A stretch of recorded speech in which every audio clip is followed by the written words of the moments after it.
Hello' বন্ধুসকল, আজি যেনেকৈ আপুনি জানে ডিমৰীয়া হাইস্কুলত আমি এটা ফ্ৰী ফিজিঅ'থেৰাপি কেম্প এটা আয়োজন কৰিছিলোঁ গ্ৰীণ ট্ৰান্সফৰ্ম অল তিৱা ছাত্ৰ সংগঠনে।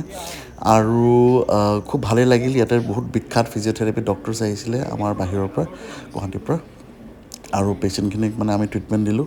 বেচিকেলি ফিজিঅ'থেৰাপি কি হয় গাঁৱৰ মানুহখিনি বুজি পালে, আৰু ফিজিঅ'থেৰাপিৰ দ্বাৰা কঁকালৰ বিষ, যিমান কমৰৰ বিষ, বেক পেইন, স্পণ্ডলাইটিছ, গাঁঠিৰ বিষ, ভৰিৰ বিষ, সেইখিনি মানে ট্ৰিট কৰিব পাৰি। ষ্ট্ৰ'ক পেচেণ্ট হ'ল, আপোনাৰ স্পৰ্টছ ইঞ্জুৰি হৈ গ'ল, গোটেইখিনি আমি ট্ৰিট কৰিব পাৰোঁ। অলছ' অটিজমো ট্ৰিট কৰিব পাৰি। এই কেম্পটো কৰিলোঁ আয়োজন আজি শনিবাৰে 7 মাৰ্চ 2026। আৰু বহুত বহুত ধন্যবাদ দিছোঁ আমাৰ শুশ্ৰূষা নিউৰ ৰেহাব, আমাৰ আব্দুল ছাদাৰ ছাৰ, আমাৰ ফেজনুৰ ছাৰ, কিউৰব ফিজিঅ' প্লাছ, আমাৰ কামাখ্যা ফিজিঅ'থেৰাপিৰ পৰা আহিছে আমাৰ পংকজ বড়ো ছাৰ, আৰু আনন্দ ফিজিঅ'থেৰাপিৰ পৰা আহিছে আমাৰ ভাস্কৰ ছাৰ, আৰু লক্ষ্যজিৎ ছাৰ আমাৰ আহিছে হোপ অটিজম চেণ্টাৰৰ পৰা।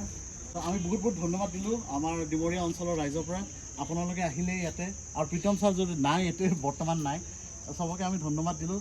আৰু তিৱা অঞ্চলৰ পৰা আমি ধন্যবাদ দিলোঁ, আপোনালোকে আহিলে আয়োজনটো কৰিলে। Thank you so' much for coming, and thank you so' much for serving our people. Thank you so' much. Thank U.